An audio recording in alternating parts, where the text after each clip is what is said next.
Benvinguts, bienvenidos. Esto es Plaza Major una semana más. Estamos ya a 30 de abril.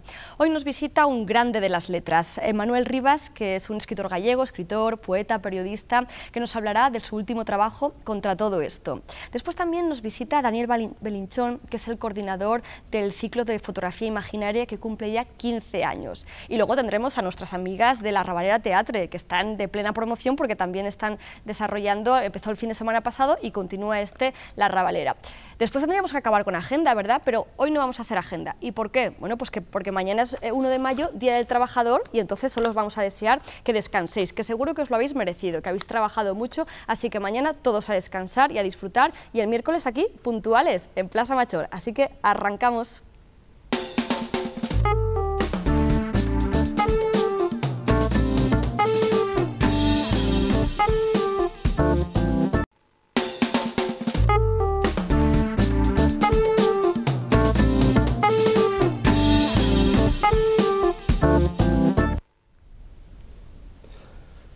Fue uno de los mejores regalos de mi vida. Mi padre volvía de la obra, vestido con la ropa de trabajo, el mono azul, y aquel atardecer de verano abrió uno de los bolsillos y me dijo que metiese la mano. Con cuidado, ¿eh? Pero los dedos rozaron lo inesperado, algo en movimiento, y me asusté. Mi padre se rió y con mucha calma sacó el misterio encofrado en la gran mano de albañil.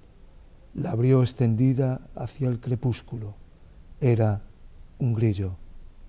Y esperó a que cantase. Truman Capote, cuando se pasaba de rosca, escuchaba un engranaje de grillos y deseaba que un incendio devastara aquellos campos de pesadilla. Hace tiempo que no oigo cantar los grillos, y esa es mi pesadilla, que no cantan.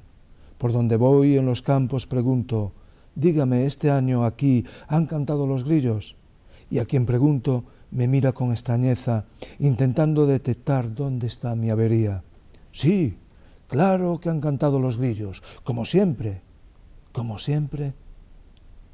Sí, que tienen la memoria del canto, pero ya no están seguros si lo han oído este año. Puede que tenga razón, me dicen, ya no se oyen como antes. Tal vez hay un gran incendio invisible. A solas, extiendo la mano vacía hacia el crepúsculo. Buena vesprada, buenas tardes, Manuel Rivas. Buenas tardes. Una voz maravillosa, porque no siempre un escritor y poeta tiene una voz que acompañe. En tu caso, sí. Gracias. Manuel, es un placer tenerte aquí en Televisión de Castellón, en ese periplo que estás haciendo de promoción y, bueno, y charlando con la gente y conociendo gente por España. Creo que vienes de Bilbao, de Madrid también, sí. Y ahora dentro de muy poquito te vas a Valencia. Bueno, pues es un lujazo tenerte aquí en Castellón. Has venido, se te considera, bueno, la voz sobresaliente de la literatura gallega contemporánea. ¿Esos epítetos a ti te gustan? ¿O sientes un poco de vértigo o compromiso? Bueno, había un escritor colombiano, Álvaro Mutis, que decía con mucha ironía, dice, soy uno de los 10.000 mejores escritores de Colombia. Sí, ¿no? Creo que eso es un aspecto secundario, ¿no? Bueno, siempre, yo creo que a todo el mundo le gusta que le quieran o que eso signifique que hay un interés, que pueda haber un interés por la literatura. A mí, desde luego, lo que no me interesa nada, hay gente que te dice, felicidades por ese premio, a ver si alguna vez leo un libro tuyo. Qué mal suena eso, ¿eh? Entonces dices tú, bueno, ¿y qué importa el premio? Quiero decir, claro, yo escribo libros, ¿no? Para cuento historias. Con los premios no se escribe. Eso no significa que puedan ser un aliciente en un momento determinado, pero ni con las medallas se corre tampoco, ¿no? Yo creo que es otro, realmente, la razón, es otra la razón y el sentir de por qué uno, digamos, tiene este oficio, ¿no? Pero el hecho de que a lo mejor siempre se te relacione con la literatura gallega, o sea, ¿a ti te gustaría que te quitaran ese apellido y, bueno, ser un escritor más, ¿no? Como uno de esos 10.000, ¿no? O bueno, no, o llevas por bandera y sientes orgullo de que se te vincule con las letras gallegas. Bueno, no es incompatible, ¿no? A veces te presentan como escritor gallego, otras simplemente eres un escritor. Creo que hay una definición de lo que es universal, que es de un escritor portugués llamado Miguel Torga, que ya no vive, pero maravilloso, ¿no? Y él decía que lo universal es lo local sin paredes, ¿no? Muy bien. Entonces, creo que, ya digo, yo nací en Galicia, habitualmente escribo en lengua gallega, pero si no me interesase ese mundo, digamos, que tengo más próximo, difícilmente me iba a interesar otro mundo, ¿no? Yo creo que la primera condición para tener una sensibilidad, digamos, universal es justamente sentir aquello que tienes más próximo, ¿no? Y vivir intensamente los problemas de la gente que te rodea, porque eso significa que vas también a vivir y a comprender lo que le puede estar a pasar a gente en otros lugares. De todas formas, la literatura, la cultura, sí que sirve para cultivar, digamos,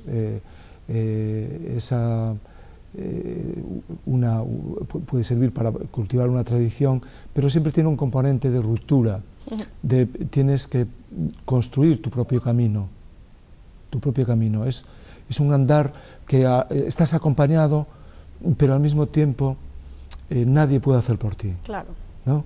Y es un viaje también hacia adentro y hacia afuera, es decir, que puede tener importancia Galicia, España, el mundo, pero también es un viaje hacia la zona secreta del ser humano, y en ese sentido cada persona es una nación, cada persona es una nación, ¿no? Entonces dejémoslo ahí, que lo local es, como se dice en el aspecto ecológico, dice, hay que pensar globalmente y luchar, vivir localmente, ¿no? Y no es, ya digo, no es incompatible. Yo creo que es, para ser universal tienes que sentirlo local, y también cuando vives, digamos, en tu mundo, lo más próximo, tienes que tener la esfera encima de la cabeza. Cuando escribes, tienes que tener la esfera de la tierra en la cabeza, no tienes que tener un cachito, ¿no? Qué maravilla. Bueno, es un placer escucharte. Quería preguntarte, tú también tienes una faceta periodística. ¿Qué tiene la literatura y el periodismo que al final han conseguido, ¿no?, que algunas personas o hagan trasvase directamente o, bueno, o tienen, digamos, ¿no?, cada una mano, ¿no?, o parte de la mitad de su mente en un lado y la otra mitad en el otro? ¿Para ti fue un paso natural? Totalmente natural. Yo creo, además, hay gente que en el mundo del periodismo, de la literatura, que les parece que hay como una especie de frontera o a veces de abismo entre una cosa y otra, y para mí realmente el periodismo, y hay colegas que se le ponen los pelos de punta si digo esto, el periodismo es una rama de la literatura. Claro, completamente de acuerdo, Manuel. Gracias. Sí, yo creo que sí, que uno tiene que escribir una crónica, un reportaje o una intervención en un medio audiovisual, ¿no? Tienes que trabajar con la lengua, trabajar con el lenguaje, con las palabras, con la misma intención y vocación de estilo con que puedes trabajar cuando haces una novela o un cuento o una poesía. Es decir, para mí hacer un titular, por ejemplo, requiere una intensidad, ¿no? Sí. Y buscar esas palabras con precisión, que digan, que estén contando, ¿no? Esas pocas palabras son como tienen que a veces que golpear la claro, conciencia, o tienen que despertar a quien está igual despistado. Entonces lo hay que hacer con la misma voluntad de estilo que haces un verso, un titular. ¿Por qué no? Y el verso también puede ser como un titular, tiene que decir. Entonces, las diferencias entre periodismo y literatura, evidentemente que hay matices de género, ¿no? Y de rapidez, estarás de acuerdo conmigo en que, sí, en que el escritor tiene un poco más de tiempo para pensar las cosas. Sí, es evidente que el periodismo está digamos, más condicionado por el tiempo, por la actualidad. A veces prácticamente tiene que ser un plis-plas, ¿no? Pero bueno, pero también la literatura a veces tiene esos momentos, ¿no? Quiero decir que uno puede pasar un tiempo en silencio y que está ahí creciendo algo y de repente surge como un manantial, ¿no? Como un torrente y escribes, como decía Melville, el autor de Moby Dick, que decía: yo mojo mi pluma en un volcán, ¿no? y escribía enfebrecido, ¿no? Sí. Como Valle Inclán igual también tenía. También dentro del periodismo es fundamental, a veces, evidentemente, cuando estás tratando una noticia, algo que ha ocurrido de repente, ¿no? Un suceso, y es fundamental la rapidez en contarlo, pero no siempre quien cuenta por primera vez la cosa la cuenta mejor. Sí. ¿No? Y también en periodismo es interesante esa otra dimensión de un periodismo. A mí me gusta mucho el género del reportaje o la crónica, como le llaman en Latinoamérica, ¿no? Reportaje, que es ir a hablar con la gente, escucharla, después de que, incluso muchas veces que han pasado las cosas, ha pasado una tragedia, ha pasado algún suceso, un incendio, una inundación, un drama o otra cosa menos dramática, pero que ha pasado algo importante, y es interesante porque a veces digamos, el periodismo marcha de los sitios y ahí queda el lugar. Y a mí me gusta mucho el periodismo de volver al lugar, ¿no? Es decir, bueno, realmente, ¿qué cuenta ahora la gente? Eso quizá porque tienes más mente de escritor, ¿no? Esa idea ¿no? Sí, o es un periodismo, piensa que, de hecho, hay un género que creo que es muy interesante, que ha renovado mucho la literatura, también el periodismo, pero que es lo que llamamos nuevo periodismo, ¿no? Y está desde... bueno, la gente más conocida son los americanos, Tom Wolfe y Truman Capote, Guy Talese, pero también en Latinoamérica hay Rodolfo Walsh, fueron quizá incluso anteriores, pioneros, ¿no? Y tenemos en España y en las diferentes culturas así del Estado español, gente que ha hecho un trabajo periodístico y literario extraordinario, y a veces se mezcla, sí, ¿no? Que dice que sus crónicas periodísticas son obras de literatura extraordinarias. Sí. Algún caso, por ejemplo, bueno, hay muchísimos, pero Wenceslao Fernández Flórez, por ejemplo, tiene unas crónicas, pero pensemos en Pla, Josep Pla, el propio Vasco Ibáñez, me parece que también tuvo una fase importante como periodista, ¿no? Yo creo que es una buena escuela el periodismo. Sí, sin duda. También te quería preguntar, antes de entrar en materia del libro, sobre esa faceta de autor de cuentos, que siempre se te relaciona más con la novela, por aquello, ¿no? Parece que sea un poco el género mayor. Y cuéntame un poco, también cómo te acercas al cuento. ¿El cuento nace antes que la novela o cuéntame un poco? Bueno, realmente yo creo que los géneros son importantes para analizar, para después, pues a efectos de estudio y de ver, pero a mí me parece que podríamos definir un poco, para entender lo que puede ser la poesía. A mí me interesa la poesía, escribo poesía, me interesa el cuento, el relato, me interesa la novela. Muchas veces empiezas algo pensando que va a ser una novela y ves que realmente encuentras como una especie de redondez, y que la historia que tiene mejor esa forma esa medida de relato, ¿no? Sí. Y en cambio la novela es más, cuando tienes que contar algo, como más laberíntico, más... pero en el fondo toda literatura, yo creo que tiene que ser poética. Es decir, poética, la poesía es ir a la esencia de las palabras, es como hacer ecología con las palabras, que vuelvan a nacer las palabras. Tienes que sentir, escribir es pensar y sentir al mismo tiempo. Es un trabajo sentipensante, ¿no? Porque el círculo del pensar está bien, el pensar, claro, somos seres que te permiten establecer, profundizar en caracteres, en personajes, en situaciones, tienes que tener memoria, ¿no? El proceso literario es un proceso en parte racional, digamos, pero es fundamental, yo diría que es más importante lo que sería la dimensión del sentir. Sí. Es decir, el sentir es la primera conexión con el mundo es sentir. Después puedes elaborar, razonar, establecer causalidades de por qué pasó esto, por qué no pasó, tal.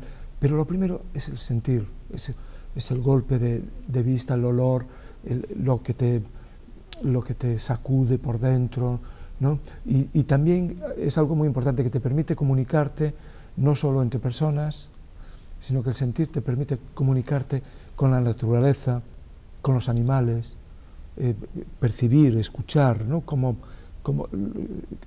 esos seres sintientes también pueden estar, tienen sus deseos, su memoria, sus dramas, escuchar el mar, digamos, estar en el cosmos, ¿no? Y eso es posible gracias al sentir.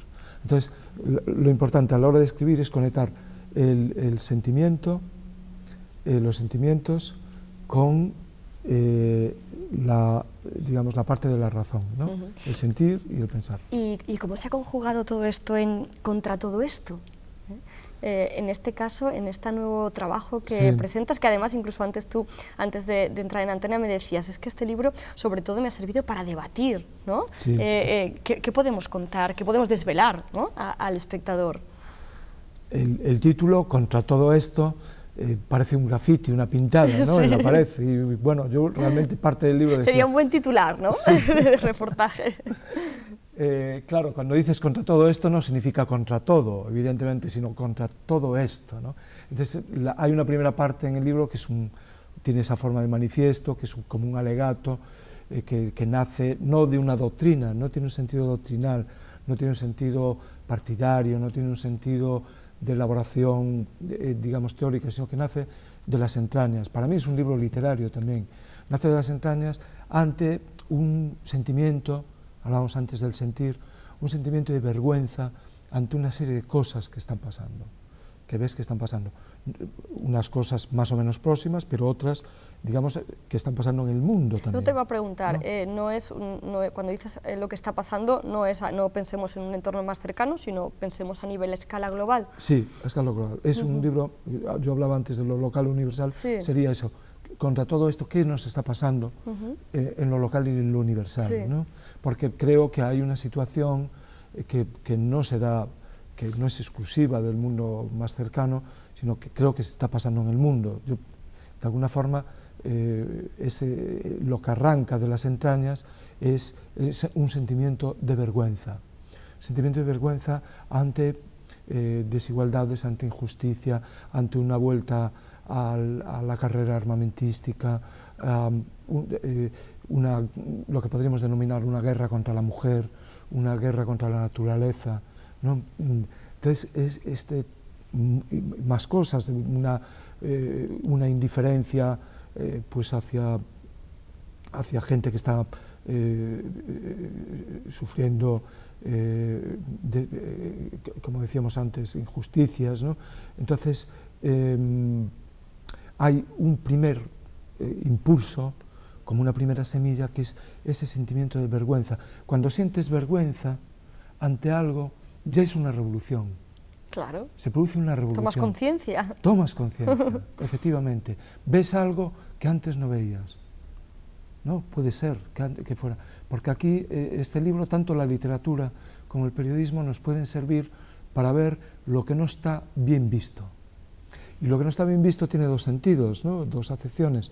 No está bien visto porque estaba oculto o porque estaba tapado, y no está bien visto porque resulta incómodo, desagradable, desasosegante, perturbador el verlo, ¿no? Era como cuando Goya hace los desastres de la guerra, son esos grabados impresionantes que cuentan en el fondo todas las guerras. Fue como un primer gran periodista, Goya, a través de las ilustraciones, ¿no? Un corresponsal de guerra, eso que cuenta ahí. Entonces, una de las leyendas que ponen en los desastres de la guerra es: no se puede mirar, que es como una provocación, ¿no? Como algo. Claro, a ti te dicen no se puede mirar, inmediatamente miras. El periodismo, yo creo que es cuando te dicen, y la literatura no se puede decir, entonces dices, hay que decirlo. Sin duda. ¿No? Es una especie de estímulo. Entonces, bueno, el libro va haciendo ese recorrido, tiene esta primera parte de alegato y después va haciendo un recorrido por partes. Está un capítulo que es Viva el periodismo, cabrones, otro que es Sangre debajo de las multiplicaciones, que trata de las vidas precarias, otro que es Perdonen las molestias, nos están matando, que es sobre los feminicidios, la situación de la mujer, ¿no? Otro que es Cuando los animales hablan, que trata de la situación digamos, de la naturaleza, del cambio climático, los propios, también la extinción de ciertas especies, y bueno, y después tiene una parte también, ya digo, muy literaria, porque otro capítulo es la literatura escrita en la orilla. Para mí la literatura hay que hacerla en la orilla, hay que ser orilleros, ¿no? No dejas una coma fuera. Se nos acaba el tiempo, Manuel, y bueno, yo creo que es fascinante siempre escuchar a personajes como tú que nos abren los ojos, ¿no? Y sobre todo nos van a abrir adquiriendo el libro, disfrutando acercándonos a la literatura y acercándonos a tu manera de escribir, ¿no? Y a tu manera de contar. Ha sido un lujo tenerte aquí en Castellón. Espero que sigas por ese periplo, ¿no? Y que sigas haciéndonos pensar y haciéndonos debatir, que te siga sirviendo para bueno, despertar un poco nuestras conciencias, y bueno, te reitero nuestro agradecimiento por haber tenido un huequecito para visitar Televisión de Castellón. Pues un placer para mí, y además tenemos abrir los ojos, tenemos que ayudarnos entre todos a abrirlos. Pues seguro. Bueno, pues ya saben, iniciamos la semana abriendo los ojos.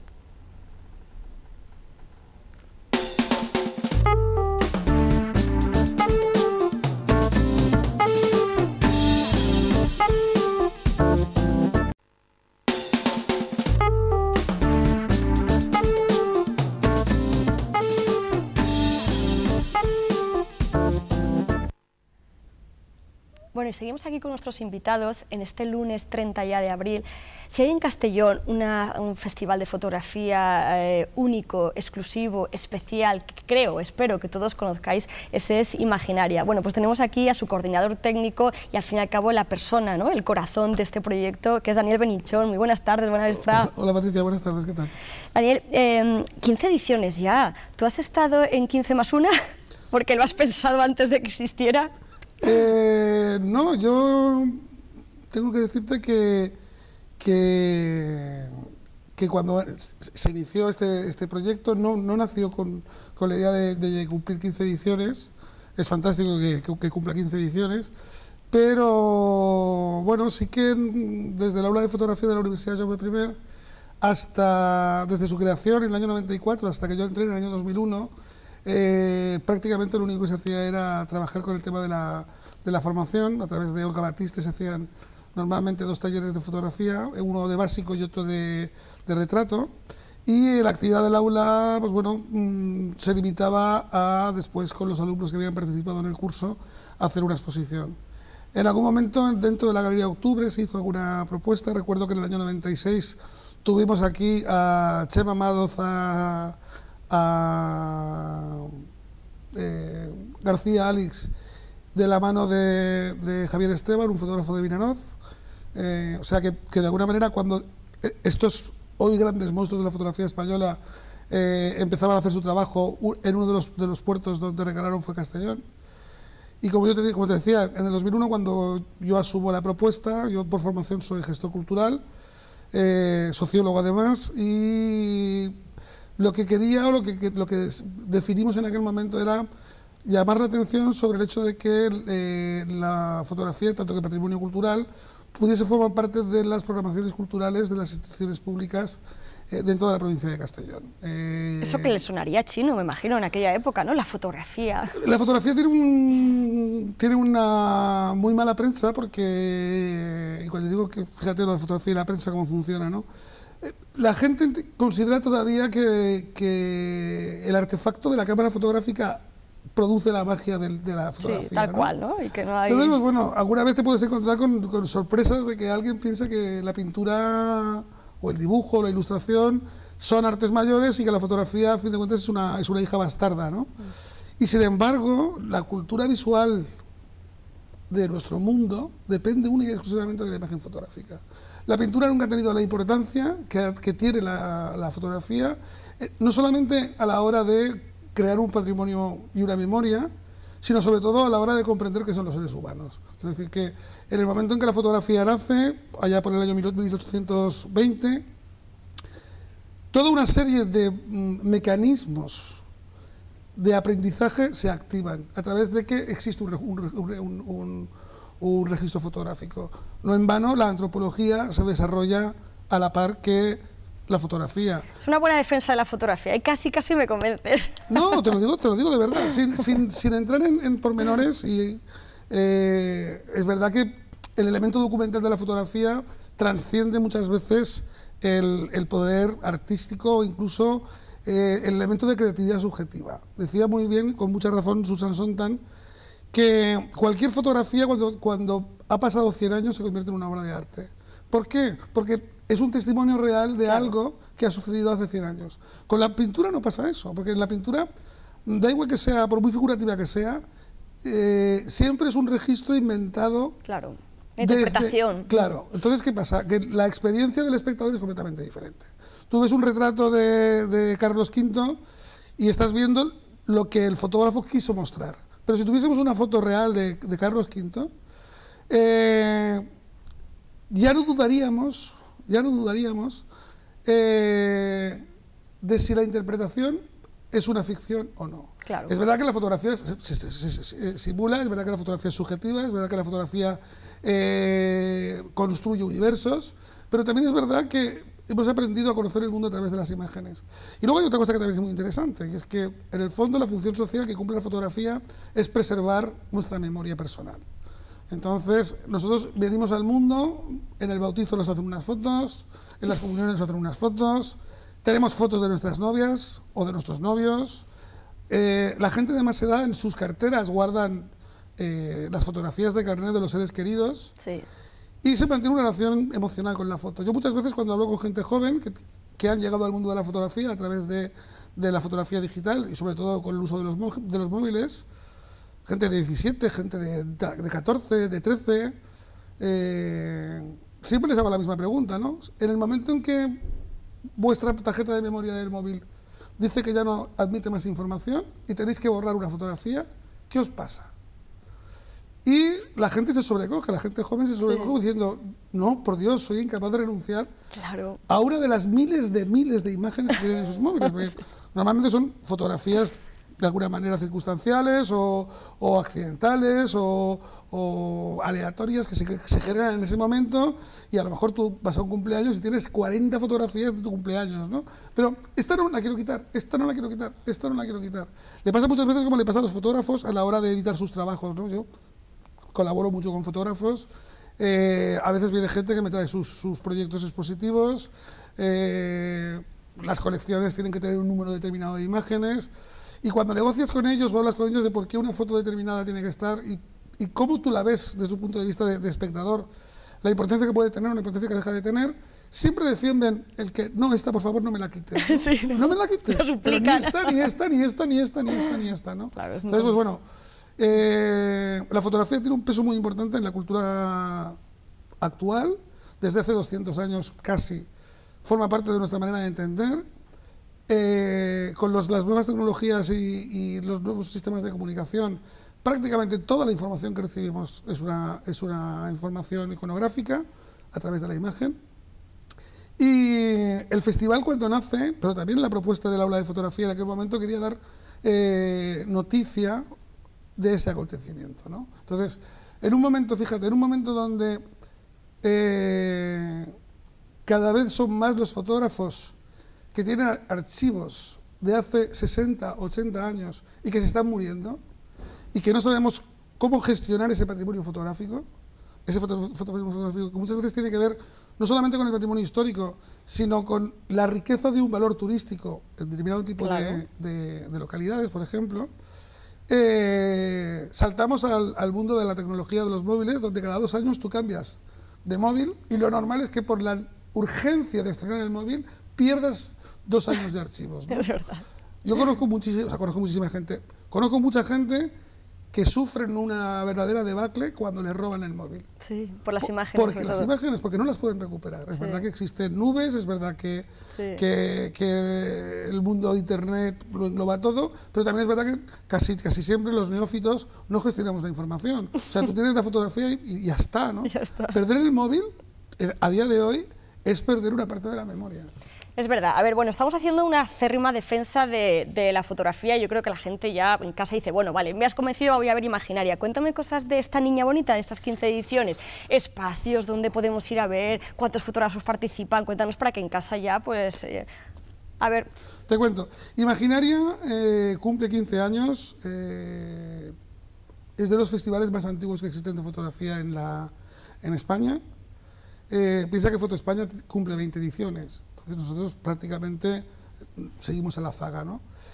Y además, una cosa que por ejemplo para mí es muy interesante es el hecho de que el proyecto nace de la universidad, con lo cual no está vinculado a un colectivo de fotógrafos, no está vinculado a una iniciativa de una empresa de gestión cultural, tiene un sesgo, tiene una carta de naturaleza en la que se defienden las mismas ideas que el proyecto universitario tiene, ¿no?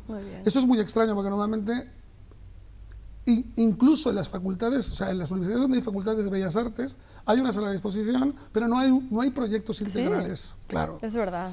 Yo esta conversación la he tenido alguna vez con catedráticos de la Universidad Complutense de Madrid, por ejemplo, que te dicen, chiquillo, estamos sorprendidos, o sea, nos parece una marcianada tan grande. Y funciona. Funciona, pero yo creo que también funciona porque es un proyecto hecho desde la periferia y que trabaja con un territorio. A mí muchas veces los recursos son siempre limitados. Siempre se cuestiona el hecho de decir, ostras, ya es 15 años y sin embargo no hay una visibilidad, ¿no? O la visibilidad que pueden tener otro tipo de festivales es mucho mayor, ¿no? Pero claro, yo no he trabajado, o sea, nosotros no hemos trabajado nunca con la visibilidad del proyecto. Claro. Empezaremos a trabajar ahora. Hemos trabajado con la generación y la protección de una cantera de fotógrafos profesionales y aficionados que se articulen sobre el territorio que trabaja la universidad. A tal punto que a día de hoy, dentro del festival se auspician otros proyectos que son independientes, que tienen sus propios promotores. Este año, por ejemplo, Canet crea un pueblecito al lado de Sagunto, de la provincia de Valencia, se suma al proyecto y de alguna manera ha buscado el auspicio del festival, ¿no? Pero el Fotomayo de Segorbe, que también llevan 7 u 8 ediciones, es un proyecto que se genera porque se activa la ocupación fotográfica que existía en Segorbe y enseguida encuentran respaldo nuestro. Ellos también inauguran dentro de nuestro festival el día 27 8 exposiciones en una localidad como Segorbe. Wow. ¿Vale? Entonces, esa dinámica existe. Se han activado grupos fotográficos en Morella, se han activado grupos fotográficos en Vinaroz, en Benicarló, en Valdusó, en Almenara, sigue funcionando, por supuesto, Villarreal, sigue funcionando Onda. Entonces, es un proyecto que de alguna manera no se presenta tanto como una propuesta que sí, de festival, donde la gente puede disfrutar de la imagen, sino sobre todo como una plataforma de trabajo en red, ¿no?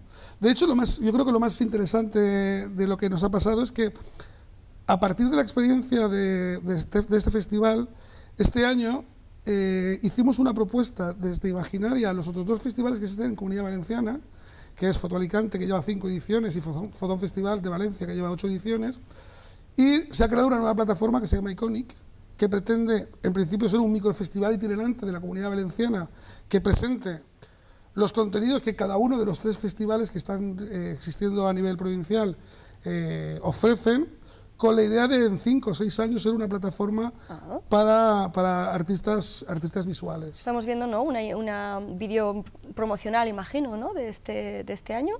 Sí, bueno, este año, como tú bien decías, el proyecto articula 45 muestras expositivas, de las cuales en Castellón hay 19 muestras expositivas y 2 instalaciones. O sea, 21 proyectos en Castellón capital, ¿eh? Sí, sí, solamente en Castellón, sí. También es un cambio de paradigma. Hasta prácticamente el año 2016 nos costaba encontrar espacios en Castellón, posiblemente porque aunque hubiese un apoyo institucional, las salas, normalmente las públicas... No se atrevía, ¿no? ¿Me vas a decir, no, tenían su propia programación. Entonces, pues bueno, se ha dado ahora la coyuntura de que desde hace 2 años se nos han abierto muchas más salas y podamos programar, ¿no? El festival prácticamente hasta el año 2015 trabaja mucho con los municipios, sí. Y llegamos el año pasado a trabajar en 23 localidades y organizamos 57 exposiciones. Y ahora un poco por lo que comentábamos antes, sí. La lógica del proyecto es reducir la cantidad de proyectos expositivos, aumentar la calidad de las propuestas, mejorar la remuneración económica de los profesionales. Y sí, ahora ya que de alguna manera el territorio está vertebrado, Imaginaria, pero también el aula de fotografía de la Universidad Jaume I tiene una línea de trabajo. El proyecto de Dicas Foto de Diputación, que nació hace 3 años, también está vertebrando. Y hay otra serie de iniciativas que aprovechan o utilizan la fotografía como un recurso. Nuestra idea es intentar que el festival se convierta en un referente a nivel nacional e internacional. Muy bien. Bueno, pero tenéis una gran ventaja, y es que si hasta ahora no habéis trabajado, digamos, la comunicación hacia afuera, pero sí habéis trabajado mucho de puertas hacia adentro, en el momento, ¿no?, que presentes el proyecto fuera, realmente ya tienes los deberes hechos. Ya te digo que una de las cosas que, por ejemplo, a mí me parece muy interesante de lo que hemos hecho en estos 15 años es, primero, trabajar mucho con la cantera, sin que yo sea alguien que defienda el localismo, ¿no? Pero es verdad que en Castellón hay muchísimos... O sea, en Castellón hay mucha gente que sabe de arte, que entiende de arte, que tiene una vocación y una relación con el arte directa, pintores, grabadores, serigrafistas, ilustradores, escritores, poetas, poetisas, músicos, que están por descubrir porque siempre ha sido también... Yo creo que la idiosincrasia de la gente de Castellón es vivir fuera, en esa periferia, ¿no? Decirte que sí, pero no es lo mismo, sí, pero no, sí, pero no, sí, pero no, y sí, pero sí. Claro, uno de los grandes problemas que yo creo que existen en nuestra ciudad en ese sentido es la falta de contactos reales que existen entre personas que están vinculadas con el mundo del arte y que hacen del arte su forma de vida. Sí. Tanto desde el punto de vista profesional como desde el punto de vista emocional o experiencial, que es a mí lo que me interesa, ¿no? Propuestas que de alguna manera integran este tipo de cosas son interesantes. Yo, por ejemplo, el otro día hablando con Nacho Puerto, me comentaba, dice, ojalá en Castellón hubiese una iniciativa para pintores y personas que están trabajando en el mundo del arte. Gemela imaginaria, ¿no? Igual imaginaria. Sí. Nos encantaría que hubiese alguien como tú, que en el mundo de la pintura o de la ilustración tuviese ese punch, ¿no? Porque de repente, fíjate, la primadona de las bellas artes se encuentra en un momento absolutamente fuera, ¿no? Y cuando te metes con la escultura todavía es mucho más terrible, ¿no? Claro. O la cerámica, ¿no? Que aquí también somos defensores de la fotografía y la cerámica artística. Claro, pero a lo que voy es que faltan eventos y además faltan eventos que tengan una aspiración de ir más allá de lo local, sí. ¿Vale? Y también es verdad que tenemos, gracias a Dios, unas agendas culturales muy repletas, pero a veces pienso que se nos come el día a día, ¿no? Que deberíamos tener una visión un poquito más estratégica, el pensar que dentro de 5 años, dentro de 10 años, esto que hoy es una actividad cultural que vincula a un número de personas, pues puede ser interesante para alguien que esté viviendo en Bélgica o que esté viviendo en Holanda. Una curiosidad de este año, por ejemplo, es esa, ¿no? Cuando hacemos como novedad este año, por primera vez, una residencia artística con la Universidad de Arte de Londres, que es el número de importancia por generación de producción artística la 5ª del mundo, ¿vale? A raíz de eso, pues, vienen una serie de artistas que ahora mismo están en Europesa haciendo una intervención, y claro, cuando un irlandés de repente dicen, no, es que nos vamos a Castellón a un festival que se llama Imaginaria, ¿no? El tipo dice, Imaginaria, se meten en la página web de Imaginaria, se meten en Facebook y empiezan a ver todo lo que hemos hecho en 15 años y dicen, pero ostras, ¿estos tíos están locos o qué, no? Como diciendo, pero qué marcianada es esta, ¿no? Te lo puedes esperar de Copenhague, te lo puedes esperar de Ámsterdam, te lo puedes esperar de Madrid, pero Castellón, a fin de cuentas, es una ciudad pequeña, o relativamente pequeña, que sin embargo tiene un dinamismo cultural. Bueno, un dinamismo cultural y una persona que se llama Daniel Belinchón, que ha creado esto, lo ha soñado y después ha hecho todo lo posible para ejecutarlo y hacerlo bien, porque tú sabes que los proyectos hay que mimarlos desde el principio hasta el final. Bueno, pues entonces vamos a recapitular, porque se nos acaba el tiempo. La Niña Bonita ya son 15 años, son 45 exposiciones en 18 municipios, hemos dicho que 21 de ellas solo en Castellón Capital, más de 350 fotógrafos, ¿no? Tenemos esa cifra que es tremenda. Como última pregunta, ¿tú qué le recomendarías al público? Sí, ¿cómo le recomiendas que visite Imaginaria? Porque no hemos dicho las fechas, ¿hasta cuándo podemos visitarlo? Bueno, el festival se inició el viernes pasado, el 27 de abril, se mantendrá en tanto festival hasta el 25 de mayo. Hay algunas exposiciones que en la ciudad de Castellón están hasta el 2 de junio. Las de las localidades, normalmente lo que hacemos es inauguramos todas en Castellón el mismo día y después vamos inaugurando pueblo a pueblo, porque claro, los recursos de montajes técnicos pues son los que son. Pero yo recomendaría a la gente de Castellón que además ahora que viene un buen tiempo, Castellón es una ciudad muy cómoda para pasear. Ahora mismo además está llena de terracitas y demás. Y desde la universidad, desde la Galería Octubre, cogiendo el tram, en el centro de Castellón hay exposiciones en la Casa de Cultura, en el Museo Etnológico, en la Llotja del Cànem, en el Mercado Central, en la Galería Cànem, en el Écoles Aulas, en la Sala San Miguel. O sea que pueden pasarse un fin de semana tranquilamente viendo imágenes, tomándose alguna cañita o algún refresquito, encontrándose con amigos y disfrutando de la buena fotografía. Bueno, ya lo saben, una recomendación por parte de Daniel Belinchón. Una vez más, enhorabuena por un proyectazo en mayúsculas, porque habéis hecho muy bien los deberes durante estos 15 años y seguro que con la proyección os va a ir fenomenal, porque así es. Y sobre todo ustedes, sigan consumiendo cultura, sigan visitando fotografía y harán realidad este proyecto. Daniel, muchísimas gracias. Patricia, a ti muchísimas gracias. Nosotros vamos a continuar aquí con más invitados en Plaça Major.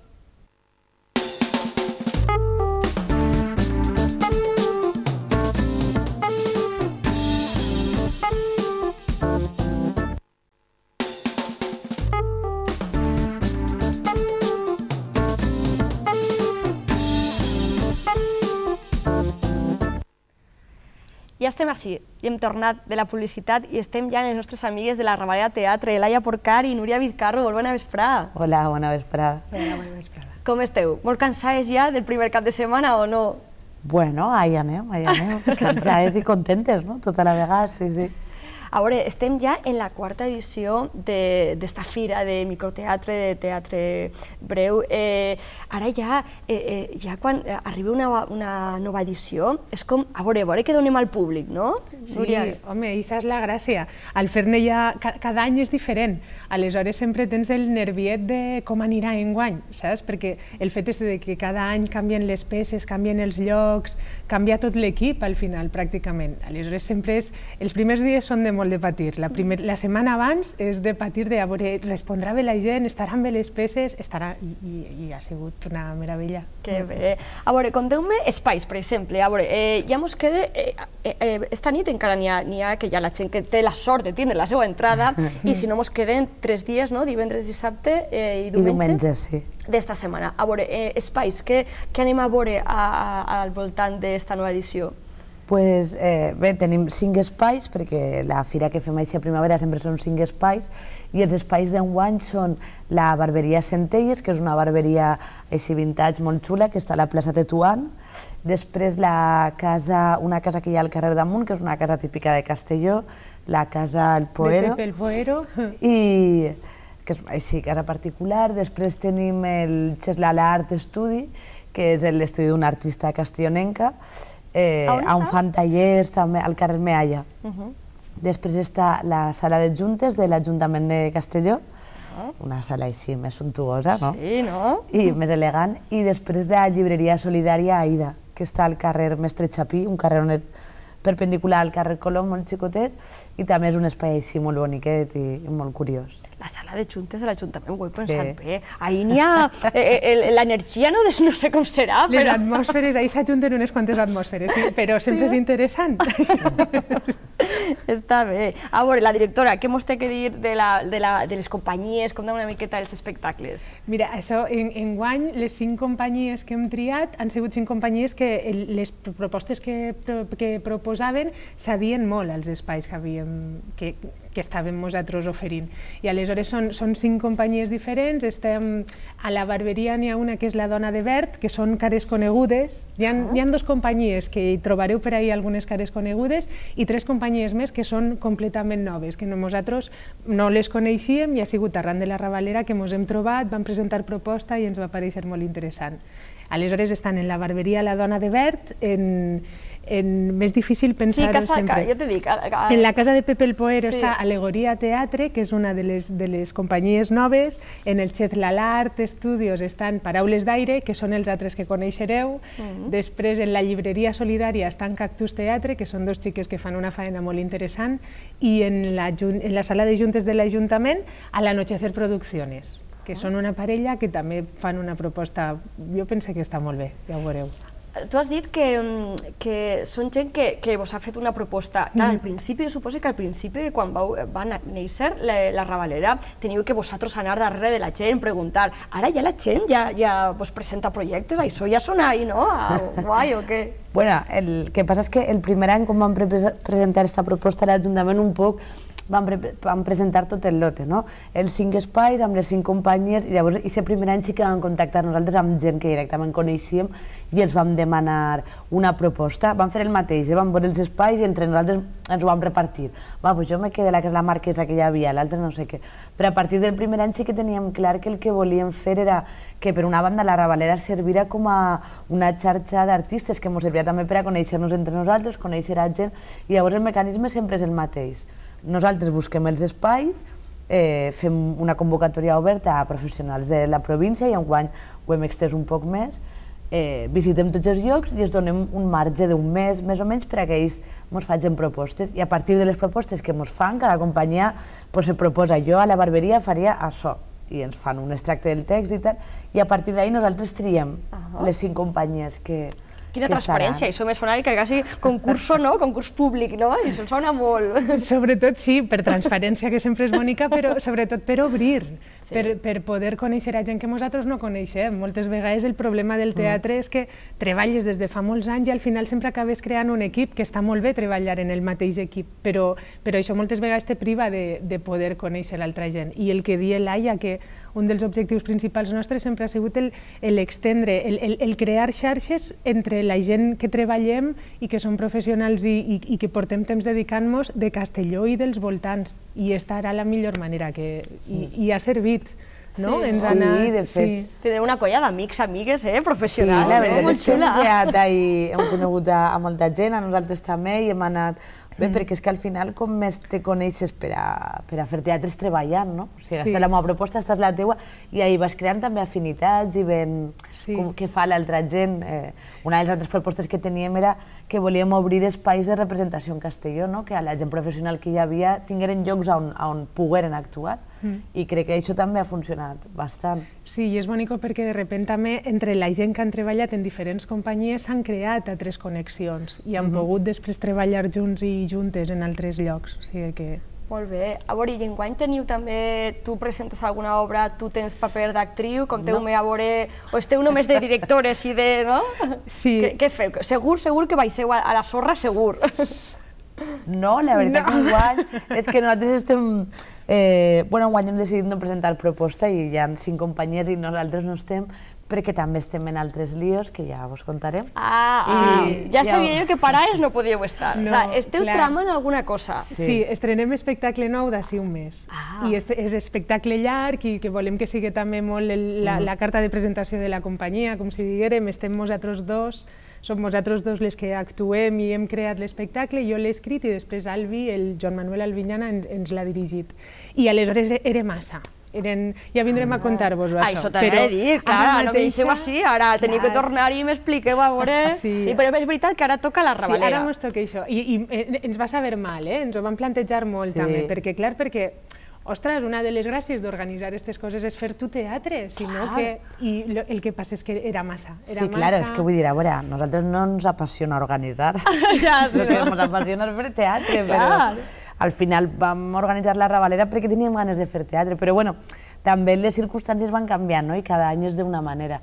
Però sempre intentem també no repetir-nos, que no siga sempre el mateix. Enguany, per exemple, hem posat també bars amics i en la consumició la gent, en l'entrada, quan compres l'entrada, en la mateixa entrada pots prendre't una cervesa després, abans o durant, en bars amics que tenim. Molt bé, això és novetat d'enguany. Sí, això és novetat. Que són espais que te pillen prop de l'itinerari. Sí, que més o menys pots parar i pots fer-te la tometa, la cerveseta i el d'això, i són l'Encuentro, la Galeta Daurada i el Colmado, o sigui que estan molt a estos establiments, no? Que està molt bé. Sí, és d'agrair.